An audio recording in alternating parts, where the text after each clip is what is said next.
भारत की प्रमुख नदियां देख लेते हैं। तो देखो ये वाला जो नदी है यहाँ से इसका उद्गम हुआ है, ये है सिंधु नदी है। इस तरह से बहते हुए आती है और यहाँ पे अपना जल पाकिस्तान के पास गिरा देती है।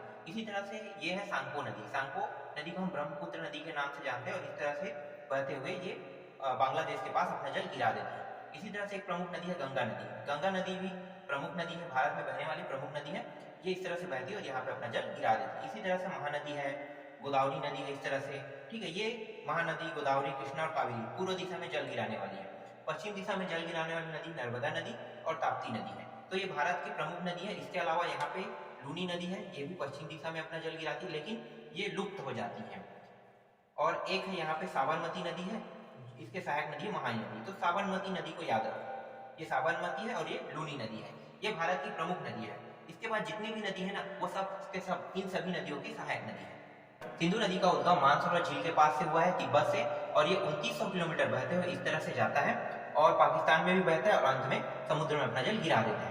दक्षिण दिशा से समुद्र में मिलने वाली सहायक नदी जैसे कि झेलम है, चिनाब है, रावी है, व्यास और सतलज है। उत्तर दिशा से सिंधु नदी में अपना जल गिराने वाली सहायक नदी जैसे नुब्रा है और श्योक नदी है।